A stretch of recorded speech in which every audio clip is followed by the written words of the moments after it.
Yo, what's going on, guys? Welcome back to a brand new video. Thank you guys so much for tuning in. I really do appreciate it. If you're absolutely addicted to the Knicks like I am, make sure you click that red subscribe button down below and you light up that post notification bell so you do not miss any future content on this channel. And we're just going to dive right into the topic. I wanted to talk about Josh Hart tonight because I really believe he needs appreciation on this channel. He needs even more appreciation on this channel because I even wanted to talk about his contract a little more because that was my initial reaction when the Josh Hart contract came out. There was not tons of updates or details on the contract. We just knew that he signed a 4-year, $80 million contract, and of course he opted into that player option, which is not a lot of money. It's like $13 million. It will be on the screen.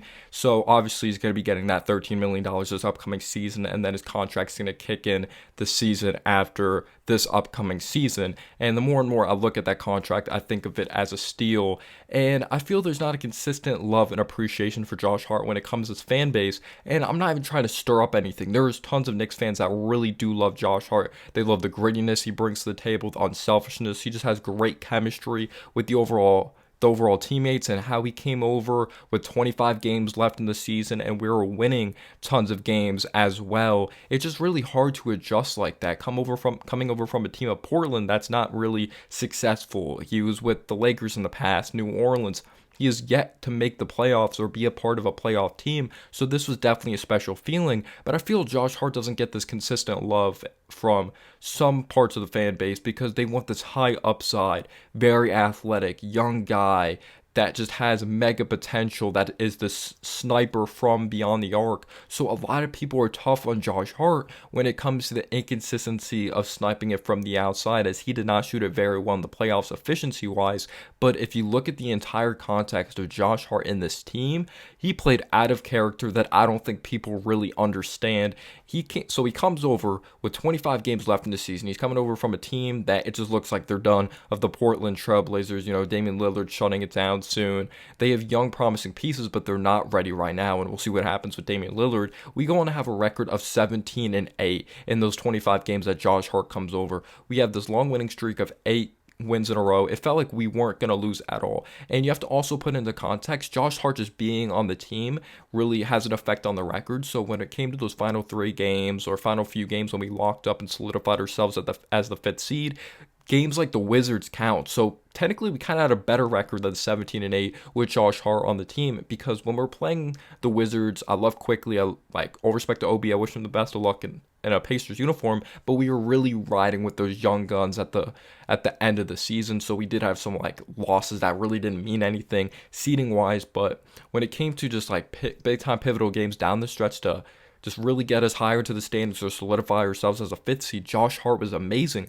to adjust to brand new personnel, a brand new philosophy coming over from Portland. Obviously, he's best friends with Jalen Brunson. They're teammates at Villanova, so they have that very good chemistry. Obviously, they have Dante DiVincenzo now. It should be tons of fun. I don't think people really understand from an adjustment standpoint of like mentally how hard that is to come over and make that big of an impact. And the way he shot the basketball was very uncharacteristic. In Portland, he was shooting 30% from 3 the prior season before he joined the New York Knicks. And he had a season that he shot 37%. He was shooting very average, but then he had seasons 33%. So he was really up and down. He comes over to the New York Knicks. He shoots 51.9% from 3, or he shoots 51% from 3. That is just, we knew that was uncharacteristic of him because he was kind of shaky in the playoffs, shooting the 3 ball. But he comes over, he's more than just this glue guy that we thought, at least in the regular season. We know he's a great rebounder, very good positioning. He's only 6'4", but he's extremely strong, and he does a good job positioning himself, shielding off the offensive players, making sure that they don't get an offensive rebound. But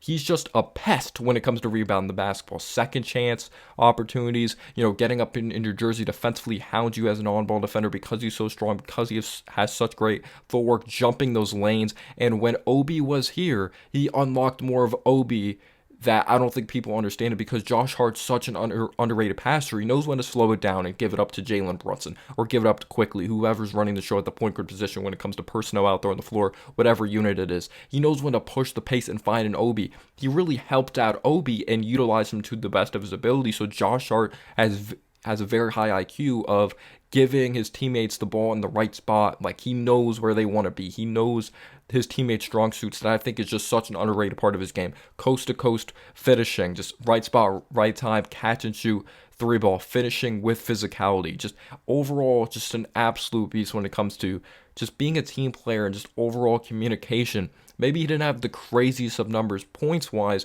but I feel the Nets game at the end of the season really stuck in my mind when I believe Josh Hart had, it was a 20-something point game, but he just overall dominated. The Utah game when he was finding Obi in transition, just making wicked passes. Josh Hart coming over in 25 games to just adjustment to chemistry. That's something that's really awesome that I feel is being overlooked. And again, there's just some Knicks fans that want him to have this very high ceiling, want him to be this knockdown shooter, but we knew that's not what he was coming over. We just knew that's not what he was coming over, this knockdown three-point shooter.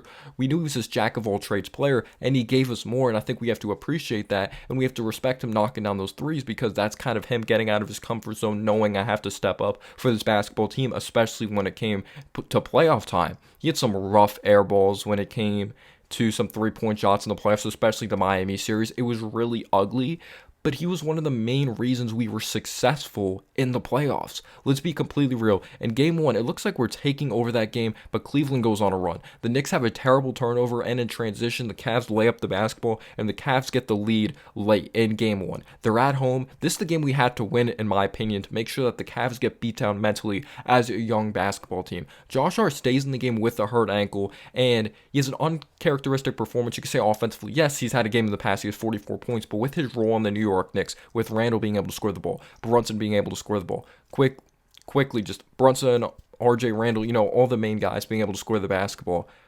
Hart comes in, he scores double digits. He's crashing the glass, but down the wire, obviously Brunson hit his big time shots on a hurt ankle. Josh Hart hit such a pivotal big time three.